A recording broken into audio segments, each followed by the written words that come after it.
Sejam muito bem-vindos. Evangelho do Amor. Primeiro, enquanto você está vivo, porque depois não tem mais chance. Mas ele está dizendo, antes de chegar o período do declínio.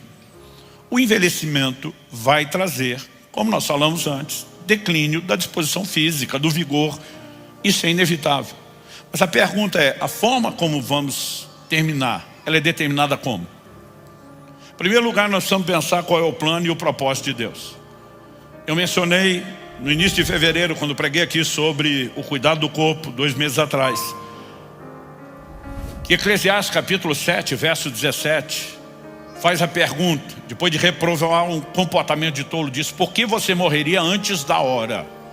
E nós dissemos que uma lógica simples aplicada a essa pergunta nos remete aqui. Em primeiro lugar, há uma hora certa no sentido ideal, aquilo que Deus planejou para todo mundo. Mas que essa hora não é inflexível. Alguns nós podemos antecipar, outros nós podemos postecipar. O que seria a hora certa, o ideal de Deus para todo mundo? O plano genérico. Jó 5, 26. Em robusta velhice descerás à sepultura, como se colhe o feixe de trigo no tempo certo. Qual a hora certa de colher o trigo? Quando está maduro, não quando está verde. Colhê-lo verde, prematuro, não é sábio, não tem utilidade. Qual a hora em que eu e você deveríamos ser colhidos? O texto diz, não só velhice, robusta velhice. Ou seja, o ideal é que não só tenhamos mais anos de vida, longevidade, mas que possamos terminar também com mais vida em nossos anos. Quando no último domingo de janeiro, o Dr. Aldrin Marshall pregou aqui, lançou o livro Rumo aos 120 anos e abençoou você dizendo que você chega aos 120. Alguns pensaram, outros devem ter falado em voz alta, misericórdia. Porque o cara pensa como? Se está ruim aos 40, com 120 está no mínimo 3 vezes pior. Então a gente olha para a longevidade quase como se fosse castigo, punição. Mas se você entender que é possível ter uma vida mais longa, mas com qualidade de vida, isso muda o jogo. Agora, quando Jacó vai para o Egito, encontra o faraó pergunta a vida dele, e ele responde 130 anos, ele fala, mas nem de longe eu cheguei perto da idade dos meus pais. Está se referindo ao pai e ao avô. Mas em algum momento você também vê ele dizendo que ele sofria à noite na geada do deserto, durante o dia, debaixo de um sol escaldante, no tipo de trabalho. A pergunta a ser feita é, o estilo de vida que nós adotamos pode influenciar a duração da nossa vida? Com certeza. Não só o tempo, mas a qualidade. Então quando a Bíblia diz, remove do seu corpo a dor, não está dizendo que nós vamos parar o processo de envelhecimento. Mas a gente pode deixá-lo menos intenso, menos doloroso, menos sofrido. Quem está entendendo? Então, há aspectos, quando a gente olha para a Escritura, que envolve sabedoria. Então, por exemplo, quando Paulo diz, lá em 1 Timóteo 4, 7, 8, que eu citei, exercita-te pessoalmente na piedade, porque o exercício físico tem pouco proveito. Durante muito tempo eu li esse texto como dizendo, porque o exercício físico não tem proveito. Mas Paulo não disse isso, ele falou pouco. E nós já vimos que pouco ou muito depende com o que você compara. Como a piedade tem muito proveito, comparado a ela menos. Porque a piedade tem a promessa da vida que é agora, da que há de vir. O exercício físico só vai afetar agora. Não vai afetar a sua eternidade. A falta dele pode te mandar mais cedo para lá. Mas não vai definir o seu destino. Agora, quando é que nós queremos cuidar do corpo e amenizar o impacto do envelhecimento? É agora, gente. Então, quando falamos desse nível de investimento do futuro, nós precisamos entender que entre tantas coisas, uma alimentação mais saudável, e não estou falando só de quantidade, embora todos os pesquisadores de longevidade, eles têm apontado para uma única direção.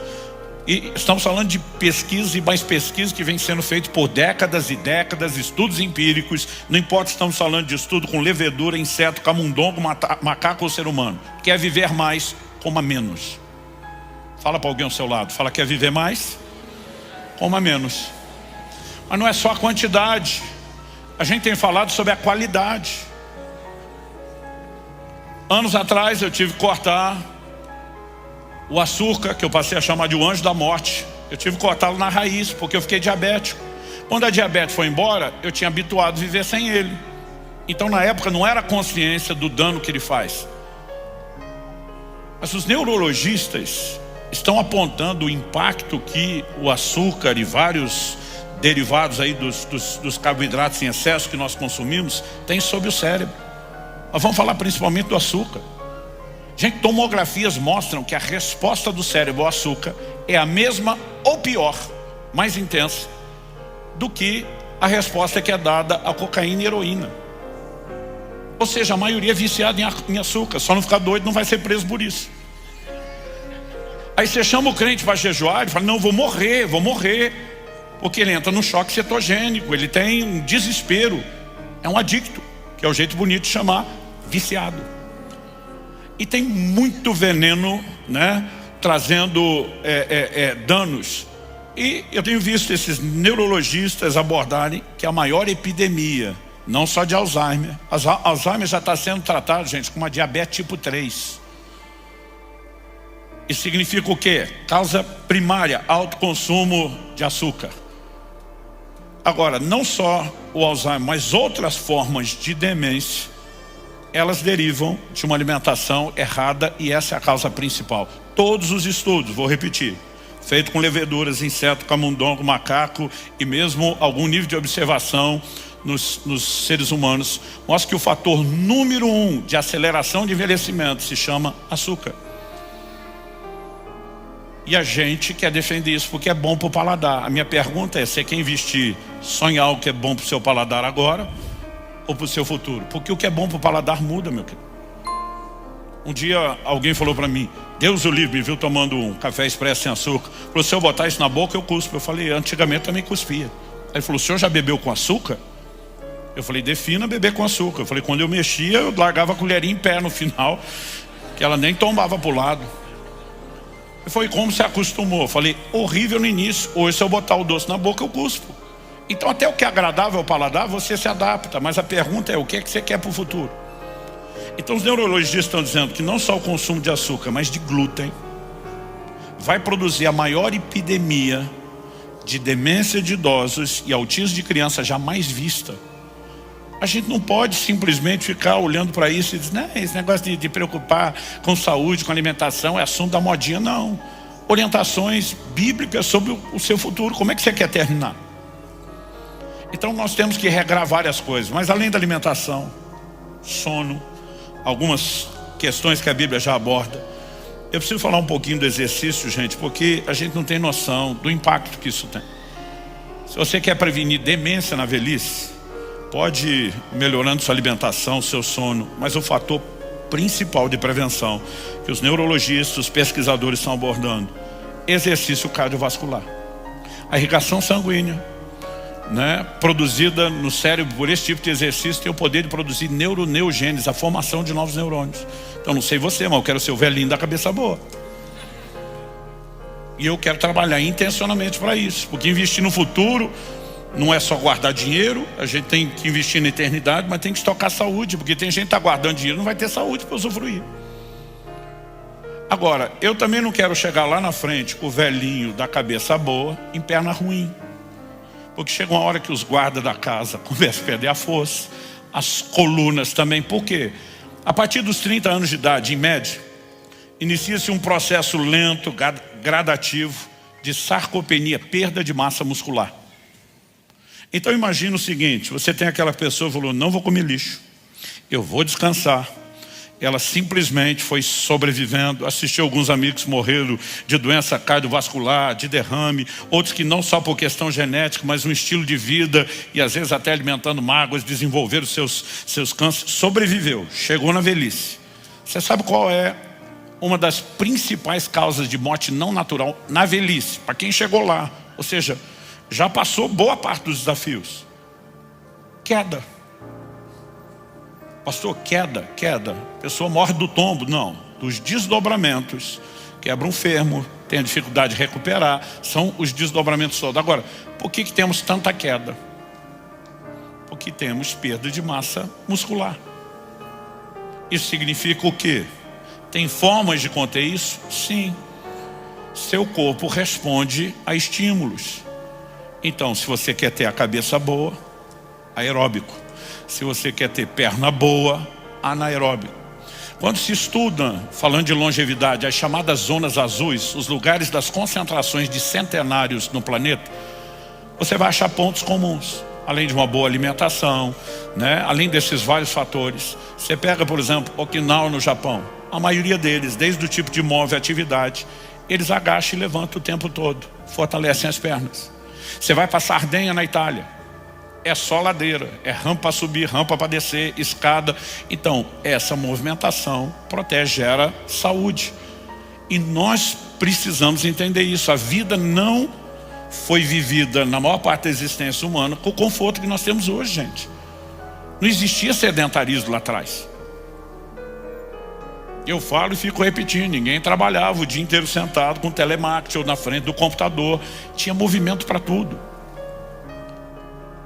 Fizeram um cálculo de quanto Jesus andou. Quando fala de onde saiu, para onde foi. Eu já falei isso aqui ou foi no outro culto? Ok, me ajuda. Fizeram um cálculo, cabeça boa.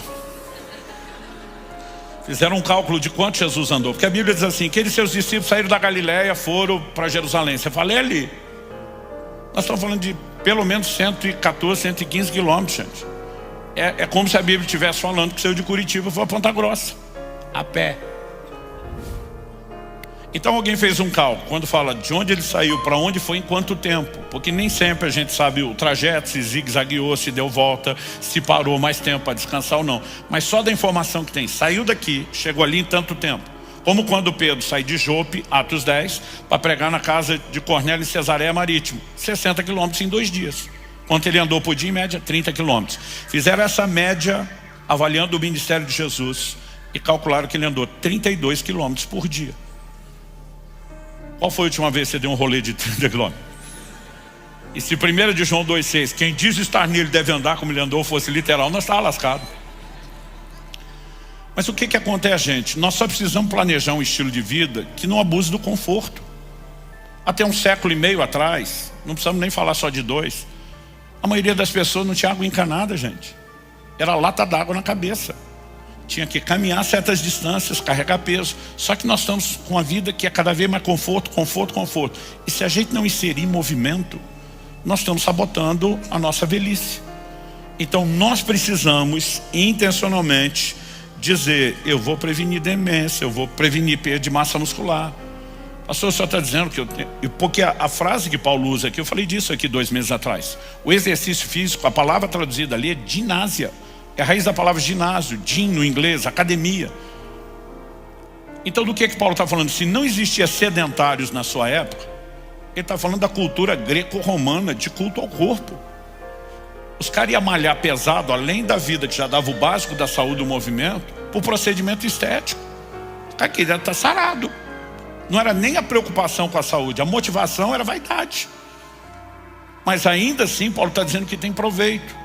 Porque não importa se você está exercitando por vaidade ou sem ela, o benefício vai se manifestar no seu corpo. Então, se eu e você temos um filtro para não precisar ser movidos por vaidade, melhor. Mas no mínimo, a gente poderia ter a percepção de um investimento em saúde. Eu não sei você, eu quero viver para cumprir o propósito. Eu quero, além de cumprir o propósito de Deus, usufruir da família. Então, por exemplo, eu não conheci meus avós paternos. Avô por parte de pai já eram falecidos quando nasci. E meus avós maternos estavam vivos quando eu nasci, mas viveram por pouco tempo, morreram cada um deles comigo ainda bem novo, e antes de morrer com a saúde limitadíssima. Quando eu ouço minha esposa falando das memórias do relacionamento dela com a avó, eu fico pensando, fui sabotado, não tive isso. Mas posso dar para os meus netos. Então a gente pode agir de forma diferente. O doutor Aldo, 2 meses atrás, me mostrou um exame. Falou, olha, Sandro, de 3 anos para cá, a sua evolução nessa área. Ele falou, você melhorou em tudo o resto, mas de 3 anos para cá, a mudança nessa área, ela se instalou. Por quê? Foi quando eu passei a me exercitar.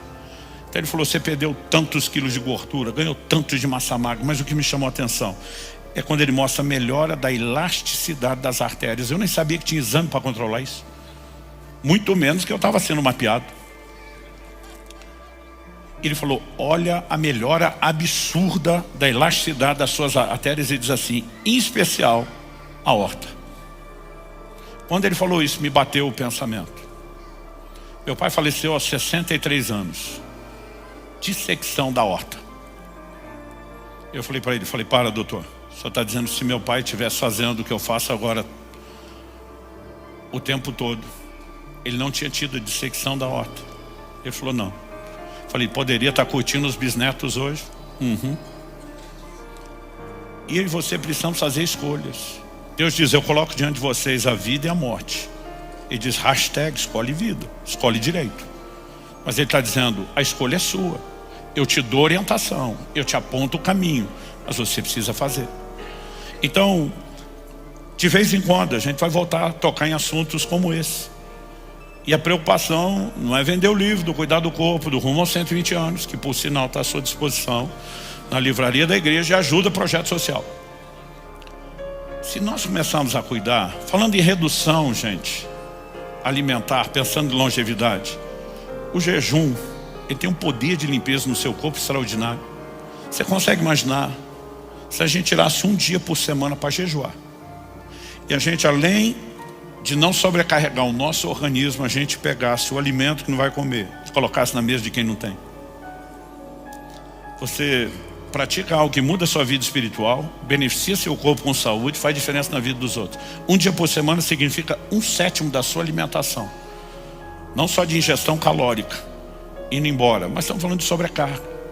A gente pode planejar um envelhecimento saudável. Pastor, descobri tarde, diminua os impactos. Eu e você podemos ser inteligentes e investir no futuro. Porque não adianta você só guardar o dinheiro e não ter saúde para desfrutar. Então cada um precisa achar suas motivações. Eu quero terminar dizendo, minha primeira motivação foi entender que eu tenho que glorificar Deus no meu corpo, glorificar meu Criador e o Redentor que é dono do meu corpo. A segunda foi decidir, como falamos na outra mensagem sobre cuidar do corpo, viver para cumprir o propósito. A terceira, eu não sei se eu falei isso no dia que eu preguei, eu acho que não. Quando eu estava enroscado na fase 2 lá dos 126 quilos, um dia um irmão chega para mim e fala, pastor, o senhor consideraria fazer uma bariátrica? Eu falei, eu não só estou considerando, como estou orando por isso. Ele falou, o senhor já ouviu falar do doutor fulano de tal? Na época era o Bambambam. Vinha gente de todo lado fazer os procedimentos com ele. Eu falei, já ouvi falar, mas aquilo eu não consigo pagar nem a primeira consulta, o que dizer o resto. Eu falei, se eu falasse para o senhor que eu consegui de graça? Eu falei, eu ia dizer que é pegadinha. Ele falou, eu tenho acesso ao médico. E convenci ele de que nos próximos anos o senhor será um conferencista conhecido no Brasil. E propus a ele te usar como garoto propaganda, ele aceitou. Eu falei, qual a pegadinha? Não paga a operação, mas pós-operatório eu tenho que deixar o rim. Ele falou, pastor, não vai te custar nada, nem o pré, nem a operação, nem o pós, nem medicamento, custo zero, 0,800. Eu ficava me segurando para não fazer festa na frente dele, para não gritar glória a Deus, aleluia, só para ser um bom crente. Falei, vamos orar? Depois que ele saiu, fui orar, muito mais para agradecer a Deus do que para perguntar. O Espírito Santo falou comigo, você cogitou ser o garoto propaganda dele, mas não o meu? Eu falei, como é que é? Eu falei, eu quero colocar você na minha vitrine. Eu não quero só que você mude sua forma de pensar e de viver. Eu quero te usar como inspiração. Eu conheci pouca gente tão esculhambada em tudo isso como eu, gente. Se funcionou em mim, funciona em qualquer um de vocês. Então, além de honrar meu Criador e Redentor, de viver para cumprir o propósito, ele me deu mais um. Quer te botar na minha vitrine, não tem mais volta. Mas anos atrás, quando meu filho me disse que eu ia ser avô, ele me deu um motivo adicional. Cada um pode achar seus motivos adicionais. Dr. Aldo disse que Deus falou com ele, pare de investir no futuro marido da sua futura viúva. É um bom motivo.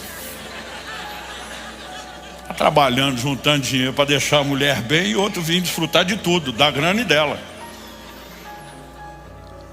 Mas quando meu filho me disse que eu ia ser avô, eu pensei, peraí, eu não tive, mas posso dar. Eu tomei a decisão. E uma dessas decisões foi, eu não quero só estar lá, vivo. Eu quero estar cheio de ânimo e disposição. Então minha decisão foi, eu vou cansar meus netos. E até agora está funcionando. Minha netinha ainda está para fazer 4 anos, mas quando ela falar para mim, cansei, eu digo, yes. Vamos ver a hora que ela chegar na pré-adolescência.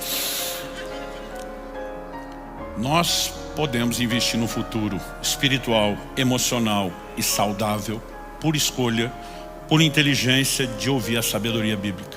E a minha oração é que você faça isso. Vamos ficar em pé para parecer que está acabando?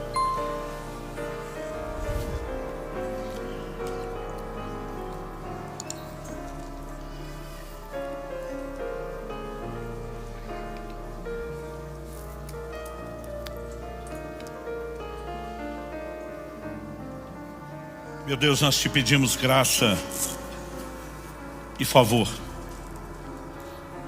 Eu creio que há pessoas, tanto aqui no nosso meio como nos assistindo, que não resolveram ainda nem o primeiro passo de reconhecer a sua necessidade de salvação em Jesus Cristo. E ao mesmo tempo que só nele e em nenhum outro nome é que encontramos essa solução. Mas aqueles que talvez já deram esse primeiro passo, mas não estão construindo um galardão e uma recompensa eterna. E nós clamamos por uma capacidade de resposta nesse investimento da vida espiritual. Alguns de nós, apesar da salvação, não estamos cultivando uma vida de intimidade. E não estamos desfrutando do impacto que a piedade tem na vida que é agora. Nós oramos por toda forma de ajustes acontecendo nessa hora. Aqueles, ó Deus, que talvez até resolveram as primeiras questões, mas estão enroscados na saúde emocional. Não conseguiram afastar do coração a mágoa. Nós oramos que o Teu Espírito traga a manifestação dos céus. Não só o lembrete de que esse mal tem que ser expurgado, mas, Pai, eu oro pela graça, para na presença de Cristo o perdão ser praticado, o coração ser limpo e restaurado. Mas aqueles que talvez, ó Deus, não estão fazendo o investimento em saúde e precisam de ajustes, nós também queremos pedir pela sabedoria do alto. Não importa a área, nós queremos trabalhar o investimento e olhar para cada uma dessas áreas como complementares, não necessariamente como divergentes.